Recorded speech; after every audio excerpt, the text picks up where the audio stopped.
Arithmetic progression के अब कुछ हम न्यूमेरिकल देख लेते हैं, इंपॉर्टेंट न्यूमेरिकल। जैसे सपोज दैट कि हमें एक एपी सीरीज फाइंड करनी है जिसमें nth टर्म मालूम है और 20 टर्म भी मालूम करना है। nth टर्म की वैल्यू है 7 - 3n। तो फर्स्ट टर्म क्या होगा, n की वैल्यू 1 रखिए, t1 निकल जाएगा फर्स्ट टर्म। सेकेंड टर्म क्या होगा, n की जगह पे 2 रखिए, सेकेंड टर्म निकल जाएगा। थर्ड टर्म क्या होगा, n की जगह 3 रखिए। इस तरह से हम सीरीज बना सकते हैं, first term, second term, third term, तो एक एपी मिल जाएगा। चेक करने के लिए आप देख लीजिएगा, सेकेंड टर्म में से फर्स्ट टर्म माइनस करेंगे तो वही वैल्यू आएगी जो थर्ड टर्म में से सेकेंड टर्म माइनस करेंगे। ऐसे ही आप माइनस करके देख सकते हैं, है ना। 20th टर्म फाइंड करना है तो n की जगह पे 20 पुट कर देंगे, तो 7 - 3 × 20 सॉल्व कर लेंगे, आंसर आ जाएगा। अब मान लीजिए कि हमें सीरीज पहले दे दी गई और nth टर्म फाइंड करना है। तो nth टर्म फाइंड करने का फार्मूला आप जानते हैं, a + n - 1 × d, और साथ में 12th टर्म भी हमें फाइंड करना है। सीरीज हमें दी है 5, 2, -1, -4 इस तरह से। तो यहाँ फर्स्ट टर्म को किससे डिनोट करते हैं, a से, तो फर्स्ट टर्म हमारा 5 है। कॉमन डिफरेंस कैसे निकालेंगे, सेकेंड टर्म में से फर्स्ट टर्म माइनस कर देंगे या फिर थर्ड टर्म में से सेकेंड टर्म माइनस कर देंगे, -1 -2 कर देंगे, या फिर second term minus first term 2 -5, तब भी आंसर -3 आएगा। तो फर्स्ट टर्म और कॉमन डिफरेंस हमने निकाल लिया, nth टर्म के फार्मूले में वैल्यू पुट कर दी, nth टर्म आ गया हमारा 8 - 3n। 12th टर्म फाइंड करना है तो n की जगह पे 12 पुट कर देंगे, आंसर आ जाएगा। अब nth टर्म में ही ऐसा क्वेश्चन आता है जिसमें हमें बताना होता है कि ये वाला टर्म कौन सा टर्म होगा। जैसे एक सीरीज़ हमें दी है 3, 8, 13, 18 इस तरह से, और इसमें बताना है कि 78 इसका कौन सा टर्म होगा, यानी n की वैल्यू बतानी है। अब इस सीरीज़ को अगर आप देखें तो यहाँ फर्स्ट टर्म आपका 3 है, यानी a आपका 3 हो गया। कॉमन डिफरेंस हो गया second term minus first term, means 8 - 3 = 5। तो हमने a और d निकाल लिया, यानी फर्स्ट टर्म और कॉमन डिफरेंस।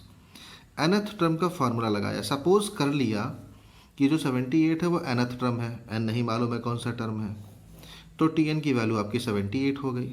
और tn का फार्मूला होता है a + n - 1 × d। तो a की जगह पे a की वैल्यू और d की जगह पे d की वैल्यू हमने पुट कर दी, और n के लिए फिर हमने सॉल्व किया तो n की वैल्यू आ गई 16, यानी 16th टर्म इसका क्या होगा, 78 होगा। अब एक क्वेश्चन है, ये इंपॉर्टेंट क्वेश्चन है, विच टर्म ऑफ एपी, यानी एपी सीरीज दी गई है। ये एपी सीरीज आप देखेंगे तो डिसेंडिंग ऑर्डर में यानी घटती हुई चली जा रही है, तो कहीं ना कहीं नेगेटिव टर्म भी आएगा। तो कह रहा है कि कौन सा टर्म इसका पहला नेगेटिव टर्म होगा, कौन सा टर्म इसका पहला नेगेटिव टर्म होगा। तो हमने मान लिया कि nवां इसका पहला नेगेटिव टर्म है, nth टर्म, यानी tn। ठीक है, अगर tn पहला नेगेटिव टर्म है तो tn इज लेस देन 0, 0 से छोटा होना चाहिए। tn का फार्मूला क्या है, a + n - 1 × d। हमने वैल्यू पुट करी a और d की इस सीरीज से, a की वैल्यू 53, d की value second term minus first term करके पुट कर दी। सॉल्व कर लिया है, जैसे लीनियर इन इक्वेशन सॉल्व करते थे। तो वैल्यू आ गया है n is greater than 11.6। Round figure की बात करें तो n इज क्या हो जाएगा, n किसके बराबर होना चाहिए, लगभग 11.6 से बड़ा, यानी 12th टर्म आपका। तो 12th टर्म ही क्या हो जाएगा, फर्स्ट नेगेटिव टर्म हो जाएगा। अब हमें 11 टर्म दिया है 38 और 6th टर्म भी दिया है 73, यानी दो टर्म हमें दे दिए गए, ना तो a मालूम है ना तो d मालूम है सीरीज का। तो 11 टर्म का फार्मूला क्या होगा, a + 11 - 1 × d, यानी a + 10d = 38 आ गया। ऐसे ही 6th टर्म कितना है, 73। तो 6th टर्म का फार्मूला क्या होगा, a + 6 - 1 × d, nth टर्म का फार्मूला, यानी a + 5d की value 73। a + 10d = 38, a + 5d = 73। हमने इस तरह से लिखा और एलिमिनेशन मेथड लगा दिया। ये दोनों प्लस में हमने सब्ट्रैक्ट किया तो a कैंसिल हो गया, 10 - 5 आ गया 5d। यहाँ से वैल्यू आ गई -53। d के लिए सॉल्व कर लिया, d की वैल्यू -7 आ गई। यही d की वैल्यू हम किसी भी इक्वेशन में पुट करके a की वैल्यू निकाल लेते हैं, तो हमें a और d की वैल्यू मिल गई। अब सपोज़ कि हमें कोई और टर्म निकालने से 31 टर्म निकालना है, तो 31 टर्म क्या होगा, a + 31 - 1 × d। हमने सॉल्व किया तो a + 30d, a और d की वैल्यू निकाल चुके हैं, वैल्यू पुट कर देंगे, सॉल्व कर देंगे, आंसर हो जाएगा। अब हम अर्थमेटिक प्रोग्रेशन में अगर कोई सीरीज दी है तो उनके टर्म्स का सम निकालना सीखेंगे। सपोज जैसे यहाँ एक सीरीज़ दी है जिसमें फर्स्ट टर्म हमारा 2 है, कॉमन डिफरेंस हमारा है 7 माइनस 2 यानी 5 है, और नंबर ऑफ टर्म्स भी मालूम है। तो फार्मूला होता है सम निकालने का सभी टर्म का n/2 into 2a plus n minus 1 into D. Value put करेंगे a की, d की और n की, सॉल्व कर लेंगे। नाउ सपोज कि हमें n की वैल्यू नहीं दी है, a मालूम है, d मालूम है, nth टर्म मालूम है। तो nth टर्म का फार्मूला है a plus n minus 1 into D, जिसकी वैल्यू दी है 50 इक्वल टू 50। a और d की वैल्यू हमने पुट की, n निकाल लिया। अब a, d और n मिल गया है, तो Sn निकालना आसान हो जाएगा। फार्मूले में वैल्यू पुट करेंगे, सॉल्व कर लेंगे, आंसर हो जाएगा। एक क्वेश्चन है जिसमें हमें x के लिए इक्वेशन सॉल्व करना है।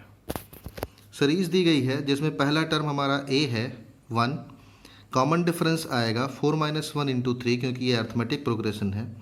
लास्ट टर्म x है, नंबर ऑफ टर्म्स नहीं मालूम है, तो हमने मान लिया कि nवां टर्म इसका x है। nth टर्म है कितना x, nth टर्म का फार्मूला होता है a plus n minus 1 into D. तो nth टर्म हमने x माना, तो a की वैल्यू 1 है, d की वैल्यू 3 है। वैल्यू पुट करके हमने x की वैल्यू निकाल ली। ठीक है, अब nth टर्म हमें मालूम हो गया, x की वैल्यू मालूम हो गई। Sn दिया है, यानी सभी टर्म का सम दिया है 287। ठीक है, तो अब फार्मूला क्या होता है, Sn is equal to n/2 into a plus L, अगर लास्ट टर्म मालूम है तो। इस सीरीज में फर्स्ट टर्म मालूम है, लास्ट टर्म x है, यानी फर्स्ट टर्म 1 है, लास्ट टर्म x है। वैल्यू अगर हम पुट कर दें x की तो 3n माइनस 2 है, और n के लिए हम सॉल्व कर लेते हैं। क्वाड्रेटिक इक्वेशन बनेगा, दो वैल्यूज आएंगी। एक वैल्यू हमारी आएगी यहाँ से एक फैक्टर से, जो कि लिखा है 3n प्लस 41। यहाँ से वैल्यू आएगी n equal to minus 41/3। Number of terms negative नहीं होते तो ये नहीं लेंगे। दूसरा हमारा आंसर आएगा n इक्वल टू 14 यहाँ से, यानी 14 टर्म हमारा हो जाएगा, यानी इस सीरीज में 14 टर्म होंगे। ऐसा क्वेश्चन देखते हैं जिसमें Sn की वैल्यू दी रहे। Sn की वैल्यू यहाँ दिया है 6n माइनस n स्क्वायर, और हमें नंबर ऑफ टर्म्स निकालने हैं, यानी टर्म निकालने हैं, सीरीज बनानी है। T1, T2, T3, T4 comma लगा करके सीरीज बन जाएगी। Sn मालूम है, n की वैल्यू 1, 2, 3 रखते जाएंगे, S1, S2, S3, S4 ऐसे निकालते चले जाएंगे। S1 का मतलब पहले टर्म का सम, तो पहला टर्म सिंगल होता है तो पहला ही टर्म हमारा S1 हो जाएगा। S2 का मतलब फर्स्ट टर्म और सेकेंड टर्म का सम, फर्स्ट टर्म और सेकेंड टर्म का सम। तो दोनों के सम में से अगर हम फर्स्ट टर्म हटा दें, यानी S1 हटा दें, यानी S2 क्या हुआ, दो टर्म का सम हुआ, फर्स्ट का और सेकंड का। अगर इसमें से हम S1 यानी T1 हटा दें तो T2 निकल जाएगा, यानी दूसरा टर्म आ जाएगा। तो T2 क्या होगा, S2 माइनस S1। ऐसे ही T3 क्या होगा, S3 में से S2 हटा देंगे, तीसरा टर्म निकल जाएगा। T4 क्या होगा, S4 में से S3 माइनस कर देंगे। तो हमने T1 निकाला, 5 आया, T2 3 आ गया, T3 1 आ गया, तो हमें सीरीज मिल गई 5, 3, 1। यहाँ A आ गया 5, कॉमन डिफरेंस आ गया 3 माइनस 5 यानी -2। अब हमें मान लीजिए 25वां टर्म भी 25th टर्म निकालना है, तो 25th टर्म होगा a plus 25 minus 1 into D. A और डी की वैल्यू पुट करेंगे और सॉल्व कर लेंगे। ठीक है, एक क्वेश्चन है, Sn denotes of sum of first n terms of an AP। Prove that कि 3 S20 minus S10 is equal to S30। तो पहले हम S30 निकाल लिया हमने यहाँ से। S30 एक्चुअली निकालने की ज़रूरत पड़ेगी या नहीं पड़ेगी ये देख लेते हैं। S30 हमारा कितना होना चाहिए, n/2 into 2a plus n minus 1 into D. Formula लगा देते हैं, तो 30/2 into 2a plus 30 minus 1 into D, यानी 15 ब्रैकेट में 2a प्लस 29 इंटू डी आना चाहिए। लेफ्ट साइड देखते हैं, ठीक है, 3 इंटू S20 माइनस 10। तो अब यहाँ से क्या है, लेफ्ट साइड को सॉल्व कर लेते हैं। लेफ्ट साइड में लिखा है 3 into S20 minus S10। S20 का वैल्यू रखा हमने 20/2 इंटू 2a प्लस 20 माइनस 1 यानी 19d। ऐसे S10 हो जाएगा 10/2 इंटू 2a प्लस 9d।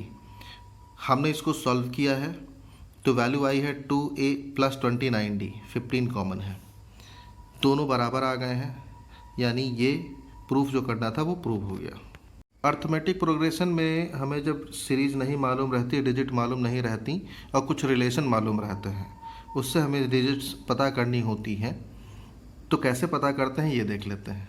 मान लीजिए हमें 3 डिजिट फाइंड करने हैं जो कि AP में है, तो AP में 3 डिजिट क्या मानेंगे, a माइनस डी, a और a प्लस डी, ये पहले वाले वीडियो में बता चुका हूँ।